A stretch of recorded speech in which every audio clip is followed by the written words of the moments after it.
Hello, everybody. Welcome back to the NBA Front Office Show. Trevor Lane. You can find me on Twitter at Trevor_Lane. You can find me over on Instagram at Trevor Lane NBA. A lot of NBA news to get into, but first and foremost, you might notice no Keith Smith with me today. Instead, we've got our good buddy Ron Gutterman. In fact, this is why we've had a little bit of a delay in terms of getting a new show out. Poor guy Keith, his air conditioning unit completely went out, and as you know, he lives in Orlando. Kind of a necessity. So he is working out of a hotel right now and doesn't have the bandwidth to jump on our show. So saving the day, Ron Gutterman. Ron, thanks for jumping in.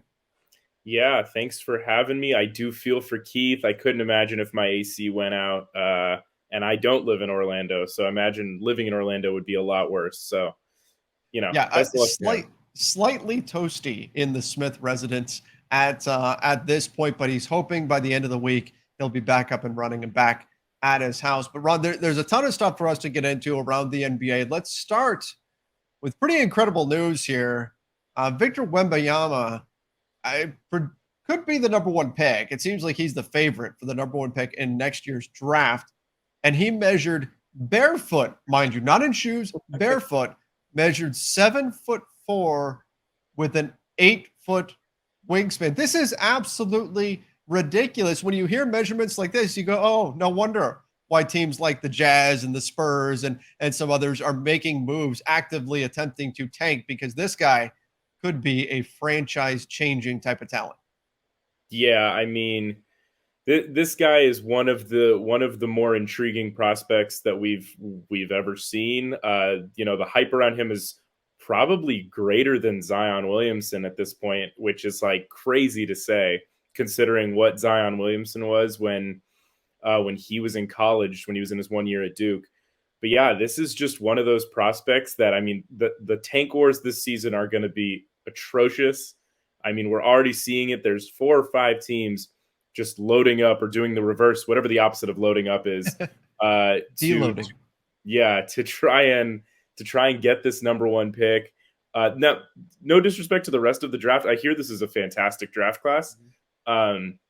Very good, like top 7 or 8. It's a pretty deep draft, but Victor Wembanyama is kind of the prize here. And just seeing these measurements, he doesn't feel like a real person when you watch him play. And so Scoot Henderson, who's one of the other top prospects, they're going to play against each other in Las Vegas in early October. It's sounding like that's going to come together. In fact, the dates happen to coincide with some of the dates the Lakers will be there for preseason. So if you're an LA fan, maybe a good opportunity to go see 2 of the top young prospects, plus catch the Lakers in preseason action in Las Vegas as well. I believe it's October 4th, 5th, 6th, right in that range that they'd be playing against each other. Of course, Scoot Henderson will do everything he can to try to prove that he should be the number 1 overall pick. But that contest is going to generate a lot of buzz. Like you said, this should be a really good draft class. So these teams that are tanking right now could find themselves in a great spot in June. Rod, let's jump from there. Let's talk about a former Laker, Montrezl Harrell. Finally had some legal troubles earlier this summer. That's why he was still out on the market. Played with a little bit with the Charlotte Hornets this past season. Former 6th man of the year. Now he lands with the Philadelphia 76ers. What do you think about the pickup for Philly there to have Trez now as part of your big rotation, maybe as the primary backup for Joel Embiid? Yeah, I think this is a really quality signing for the Sixers. Legal troubles aside, Montrezl Harrell, at least in the regular season, is like a really capable backup. And the Sixers, I mean, we saw last season what they looked like in the 10 to 15 minutes a game that Joel Embiid wasn't on the court. It was really ugly. They did not look good at all. And this is kind of a good answer, I think, to that equation where when you go away from Joel Embiid, yes, you're losing a ton of size and you're losing pretty much all of the defensive ability, but you will still be able to score the basketball, which is, that's important. It's half the game. So I think Montrezl Harrell makes a really good fit there.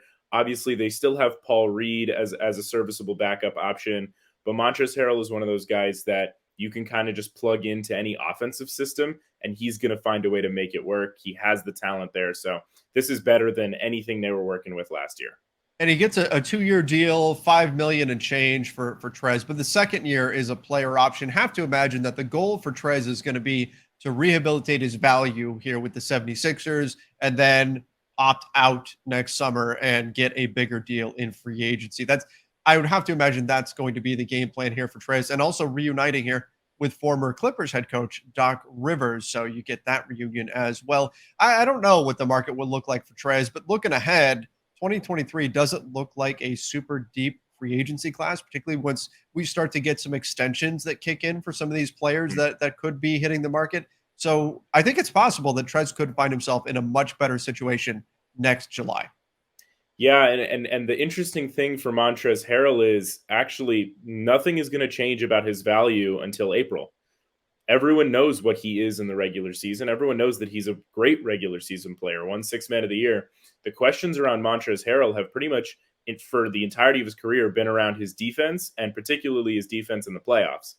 So if he wants to, rehabilitate his value in the league as a free agent and, opt out before next season and try to sign another deal for higher value than a minimum, it's all going to come down to what he does in the playoffs. And it was smart of him to sign with the Sixers, a team that's going to go to the playoffs, because it's a chance for him to do that. If he goes to a team that is, one of the bottom feeders of the league, he'll put up numbers, he'll do great work on the offensive end, but no one is going to take him seriously as, again, a guy you need in the playoffs. And that's what he's trying to prove. With the Sixers, I think he'll have a chance to do that in small doses.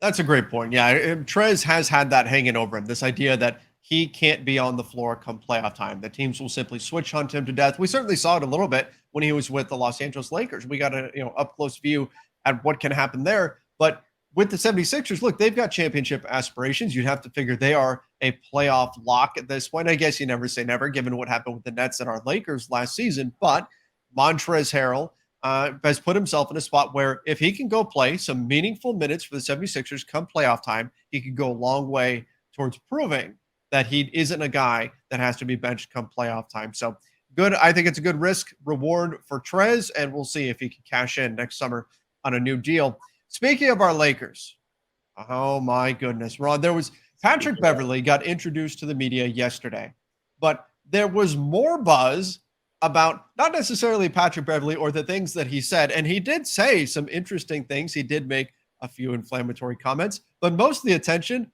was on someone else. It was on Russell Westbrook, because number one, Russell Westbrook was in the building. Number two, he actually attended the press conference. There's so much to break down here because look, Patrick Beverley and Russell Westbrook, they have a long history of not liking each other at all. They don't get along. We've heard the trade rumors about Russell Westbrook, and there is Russ at Patrick Beverley's press conference. They give each other a little bro hug afterwards and everything. What were your takeaways from that moment and that situation that played out for the Lakers yesterday? Yeah, I think Russell Westbrook is probably here to stay.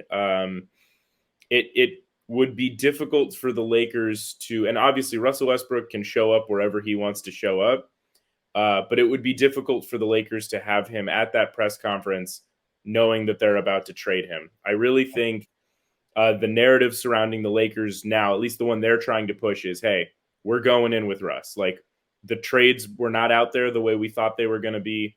We're going in with Russ.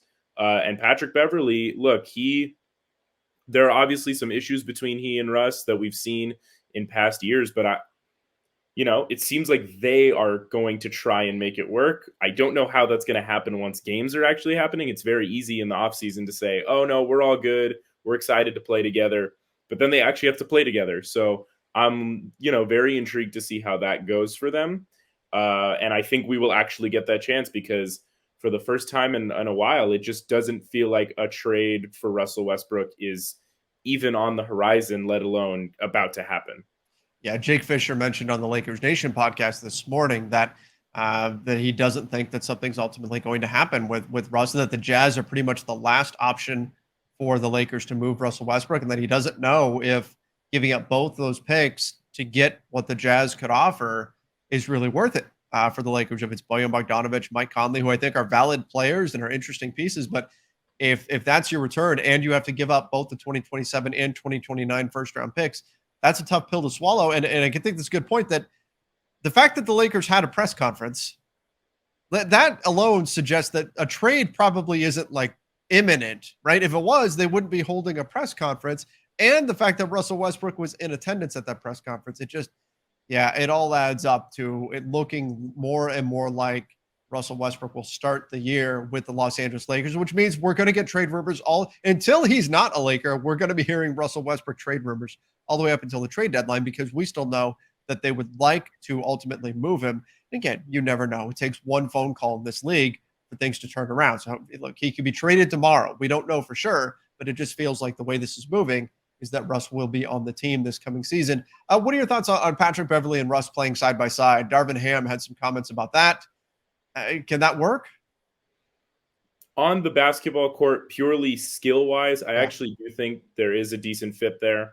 I think the best type of guard to pair with Russell Westbrook is the type that can do all the things Russell Westbrook can't.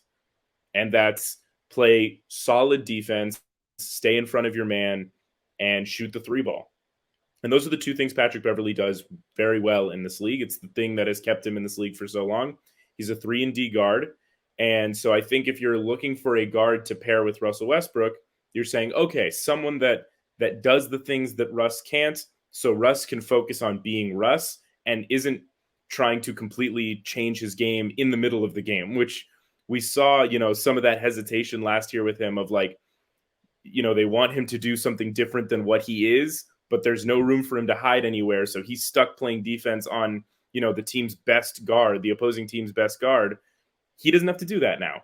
Patrick Beverley can cover that. Austin Reeves can cover it a little bit. Like there's a better fit there. I like it. What I worry about is both on the court and off the court. What do their personalities look like together?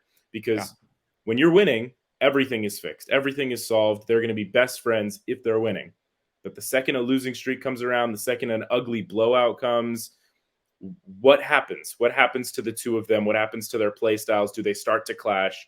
Do they start to, fight on the bench? There have been fights on the bench with Lakers players in the past couple of years. Like, is that going to happen? I have no idea, and I'm very intrigued to see what it looks like. I think the entire NBA is going to be keeping an eye on that relationship because of the potential for fireworks.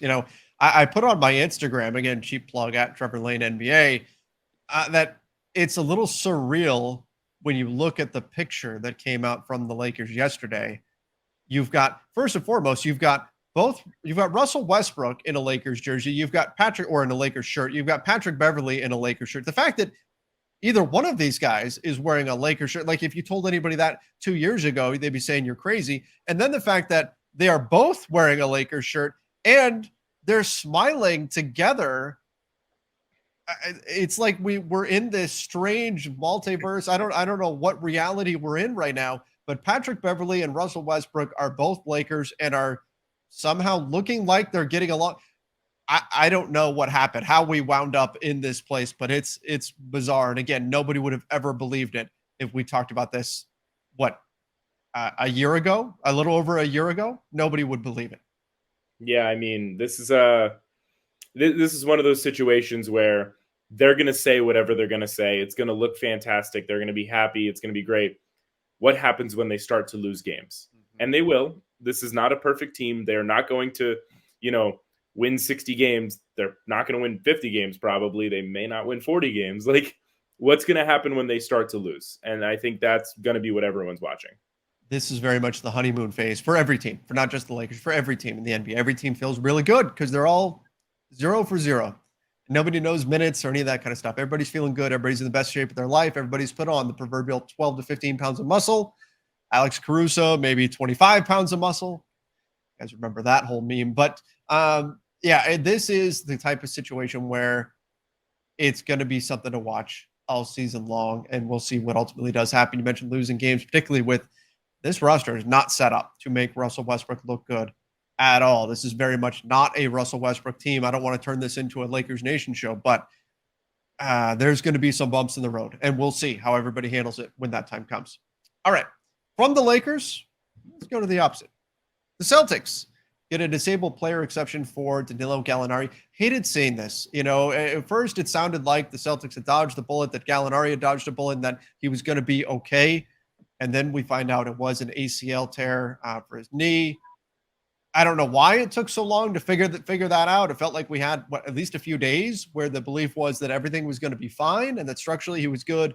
Then it turns out that he's going to be out. Now they've got a $3.2 million disabled player exception, the Celtics do. Ron, there's not a lot you can do with a $3.2 million exception, but it's enough to where if you wanted to absorb a minimum guy, bring somebody in, you could do something like that. So I think there might be some utility here, but I wouldn't expect this to be any kind of a real meaningful addition here for the Celtics. No, I think this is one of those. They're going to start the season with the team they have. They're going to see what they're missing. And then if they find someone that fits that mold, they'll do that. Look, the Celtics are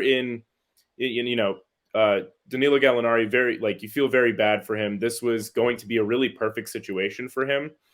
Contend for a championship. The team needed this type of player off the bench for them. A score first forward like this was going to be a really good fit for both sides. To not have him for the whole year is very disappointing, or probably for the whole year is very disappointing. But the Celtics are a really great team. They are going to be good with or without him.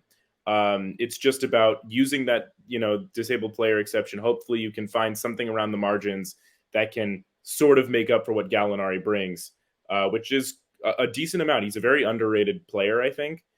And so I think this is going to be one of those things where they just have to wait and see what their team looks like and what types of players are available, around trade deadline time, around buyout market time. What does that look like? Now, what do you think about the persisting rumors that Carmelo Anthony could wind up in Boston? I mean, is this a like for like where you've got Carmelo being the bigger kind of scoring wing that can shoot the three a little bit? Could be a natural fit there to take over for Gallinari, even though they aren't exactly the same player. We did see that Melo still has something left. He showed us that with the Lakers last season. So do you like that for Boston to go turn to Carmelo Anthony, assuming that Gallinari is truly done for the season? Yeah, I think Carmelo Anthony would be a natural fit. He's not the exact same player as Gallinari, but they do bring similar skill sets. Like you said, a bigger forward, score first.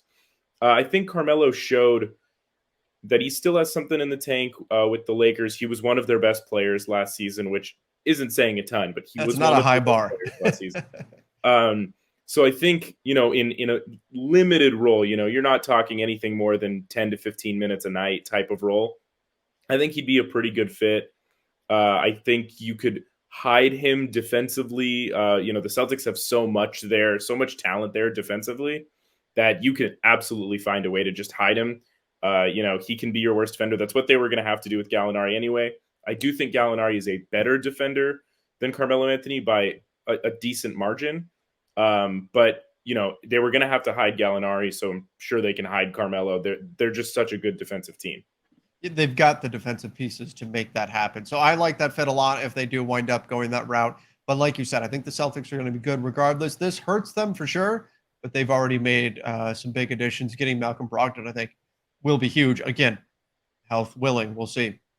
Kemba Walker with the Detroit Pistons. I know a lot of people forget that he's with the Detroit Pistons.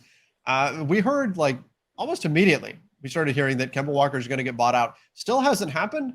And now it's delayed indefinitely. And the reason for this is because Kemba Walker can't find a team.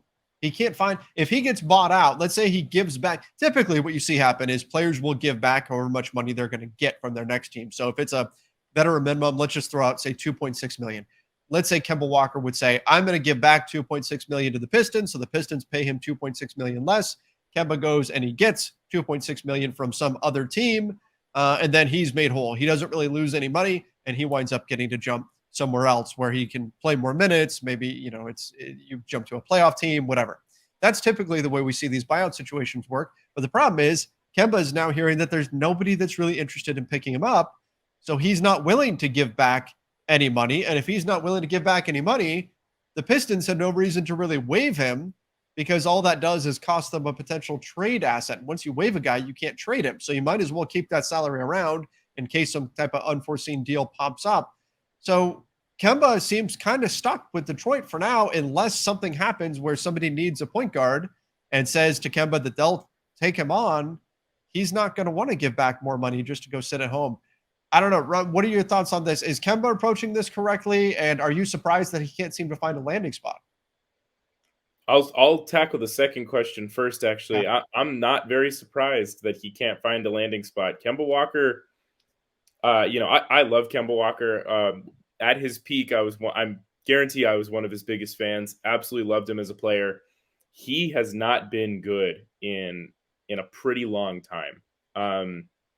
The age, small guards. This is what happens to small guards. They age faster than pretty much everyone else in the NBA. And he hit a decline pretty hard. And I think you're seeing the result of that now, which is he was essentially traded as a nothing to clear up cap room for the Knicks to sign Jalen Brunson. And now there's not even a team out there that'll say, hey, yeah, we'll bring you in for the minimum, because if you're a rebuilding team, like even the Pistons, you don't want to give him minutes because it doesn't really fit your timeline. It doesn't really fit your development scheme. It's not great in any way. And if you're a contending team, you look at your point guard situation and you say, do we have two guys better than Kemba Walker? And odds are most playoff contenders, title contenders do have two guys better than Kemba Walker in terms of ball handlers. So it's a really difficult situation for him to be in. I believe at some point, an injury will happen, a trade situation will open up, something will happen where he will get an opportunity. But I'm not surprised that it's being delayed in this way, especially as we get into September, where this is the part of the season where everyone's happy with their team. Where this is the month where everyone's happy. So you got to wait for people to get unhappy. Who would you rather have right now, Ron? Dennis Schroeder or Kemba Walker? Dennis Schroeder, the player, is, I think, better.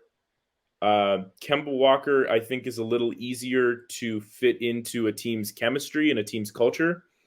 Dennis has a little bit of a history of being difficult where he goes, causing some locker room tension. So I think if you're looking for someone who's going to fit a culture better, Kemba Walker's absolutely that guy. I don't think anyone's ever said a bad word about Kemba Walker as a person. But I think purely as a player, Dennis Schroeder fits what today's NBA is all about, which is, you want your guards to be able to play defense. The score only guards can only get you so far, especially come playoff time. So I think Dennis is more of a fit for today's NBA as a player. And that's my point, right? If you are a team that suddenly finds yourself in need of a point guard, and Dennis Schroeder is still sitting out there, now maybe you could say, well, we just want to find a guy that's going to fit, and so you call Kemba Walker. But Kemba's not the only player out there still. So he, depending on the team, he might not even be the top of the list. If you have somebody who suddenly finds himself in need of a point guard, their first phone call might be to Dennis Schroeder, might be to somebody else. Like, that's how far Kemba has fallen, to where I don't even know of the point guards that are available if he is the top guy on the market. So that's why this makes sense that this is kind of where we're at, but it's still, he's a big name, right? He's a big name. And so there's still that kind of shock from it. But when you really look at what the alternatives are that are out there, it makes sense why this is happening. And we'll see. Ultimately, I do think it'll be resolved one way or another. Something will happen here. But I understand. Look, if I'm Kemba Walker, I don't want to give back $2.6 million if I'm not getting anything from another team. If I'm going to be sitting at home on the couch, either way, I'd rather get my full money than not. I can't imagine the Pistons are going to bring him in and actually play him, right? No, I think both sides of this are playing it right. I don't think Kemba should be in any hurry to get his buyout. Again, the 2-3 weeks before training camp, everyone's happy with their team, or at least like they're pretending to be happy with their team.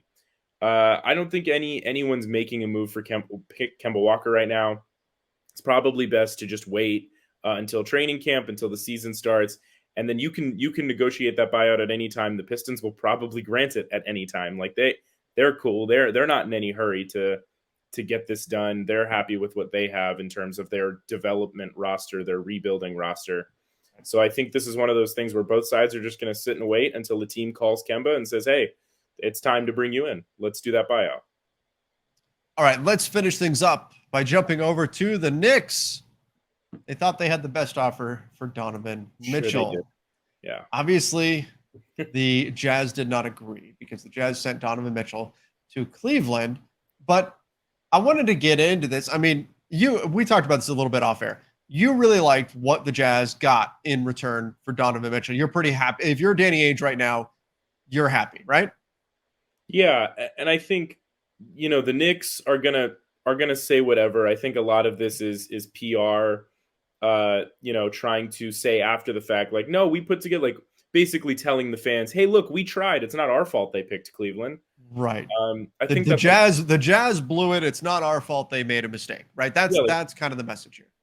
it's one of those. This is a very common practice after a team loses a bidding war to say, "Oh, no, no, no, we did our work. It's not our fault. The other party picked someone else." That's whatever. I really like Cleveland's offer. I thought the Jazz did really well for themselves to get 3 unprotected firsts, 2 swaps, or yeah, I think it was 2 swaps. Ochai Agbaji, which that's you're getting basically a 4th first round pick. And then you get Colin Sexton at a reasonable deal. He's going to be very tradable at some point on this contract. And then Lowry Markkanen for filler is fine. But I think if you look at the Knicks offer, I believe it was something along the lines of they offered 3 firsts. They're saying they offered 3 firsts, RJ Barrett, Quentin Grimes, Obi Toppin. Is that the rumor? There's conflicting reports on exactly what was in, but something along those lines was out there that they made this big offer sometime in July, and but again, that was kind of the Knicks trying to put out there, look, we did our best, but we've heard they weren't willing to give up X number of unprotected first. They were concerned about that, and then I really do wonder the whole RJ Barrett extension thing. That seemed like it was used as an artificial deadline that the Knicks kind of threw in there, like, hey, you guys better accept this offer, otherwise we're going to extend RJ. And I know RJ Barrett's camp had, there was some other things going on there as well, but I think that just kind of annoyed the Jazz, and so Danny Ainge finally said, you know what, no, we're not going to do this, and Cleveland, let's move this way. I really think that the Knicks kind of upset the Jazz, and because they had this other option that was out there that turned out to be pretty good, they just went that way. And really, I look at what they got. If I was the Jazz, I'd be pretty happy with what they got in return. Who knows what happens with those picks? You could argue for the Knicks package, you could argue for the Jazz package, or for the Cavs package. But I think ultimately the Jazz did really well. And if the Knicks tried to mess around with them, tried to play hardball, I could see where there'd be a little bit of a positive vibe there in Utah if they got to say, well, Knicks, you played with fire and you got burned here. Yeah, and look, if the offer was 3 unprotected firsts, RJ Barrett, Quentin Grimes, Obi Toppin, okay. Yeah, they probably should have gone with the Knicks offer. That's correct. A really good offer. I have a hard time believing that that's what the offer was. Again, this feels like a case of we lost the bidding war. Let's just say whatever to make our fans believe that we tried really hard. I don't fully believe that was their best offer, because that's a really good offer. Like that's too good of an offer. And I think Danny Ainge and Justin Zanuck over with the Jazz are too intelligent to get that offer and be like, no, yeah, we're good. Like that. I don't see them turning that down, which makes it difficult. It makes it hard to believe that was their offer. I have to believe that the Cavs had the best offer. And that was I think both sides in the Cavs and Jazz deal, I think they both made out as winners there. The Knicks somehow are the losers of a trade that they weren't involved in. And I think that's really Knicks. So I'm really. I mean, they were seen as the prohibitive favorite to get Donovan Mitchell for so long. For months. To now not get him, they've got to feel like kind of losers in this situation because they didn't get the guy. I also thought it was funny that they timed their press release for RJ Barrett for the exact same time when the Cavs deal was announced. I don't know if that was just kind of like, hey, this is our consolation prize or whatever. But Keith and I talked about this.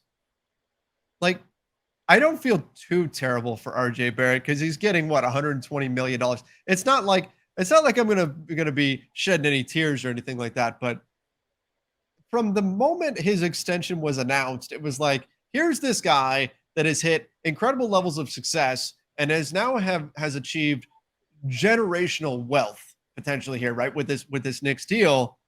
And the initial tweet announcing that he had come to an extension was put in a very negative way by Adrian Wojnarowski as, well, now a Knicks Jazz deal is that much more difficult because of RJ Barrett's extension, almost like making it sound like this is a terrible thing that's happening. And then when the Knicks make it official, it's at the same time as the Cavs and the Donovan Mitchell trade actually gets announced. So RJ Barrett kind of lost all of the fanfare that really should have been there around his extension, all of the positivity. Again, not going to shed any tears. He's getting $120 million, but just not ideal for RJ Barrett in the way this all played out. Yeah, and I'm disappointed in the Knicks for doing that. They announced it a few minutes after, or like 1 or 2 minutes after the trade was announced. And I think a smarter organization would have said, "Hey, let's not announce this right now. Yeah, this trade is about to go down. This is going to be a really big story, and if we put this out right now, it's going to be doubling down on the we extended him, therefore ruining our Donovan Mitchell trade chances, and his extension should not have been in any way tied to a trade that didn't happen." I think it would have been smarter for the Knicks to just wait a day, wait 5 hours, just wait any amount of time before putting that out there, just to let RJ Barrett have his moment. That's a huge moment. He deserved that online fanfare moment, like you said. I just feel like the Knicks could have gone about that in a lot different way. That was just like what the Lakers did with Pau Gasol, announcing that his jersey was going to be retired at the same time as the LeBron extension came to light. And there was something else that happened that day. I think it was the schedule release. The schedule release. That's what it was. And I'm like, but you could say, well, you didn't anticipate LeBron's extension leaking. You thought it was going to wait a day or something. But you knew the schedule was getting released. Give Pau his moment and just announce it on a day when nothing else was happening. You knew the schedule was getting released that day. Not cool. And now we see RJ Barrett kind of dealing with the same thing. Again, it's not like the worst. It's not the end of the world here or anything like that, but just not great from an organizational perspective. All right. That about does it for today. Appreciate everybody joining us. Make sure you do subscribe to the NBA Front Office show on YouTube. Don't forget to go follow us over on Apple Podcasts, Spotify, wherever it is that you listen to podcasts as well. Ron, thanks so much for coming in here and saving the day. Really appreciate it. Yeah, I mean, glad to be able to fill in. I hope Keith gets back on here soon, though, because I can never fill his shoes quite the same way. So I hope that AC gets fixed. Well, we are all thinking cool thoughts for Keith as he tries to get that AC situation fixed, so he can actually, get back into his house. Hopefully that works out well for him soon. But again, thank you, Ron, and thank you everybody for listening and watching. Till next time, see ya and stay safe.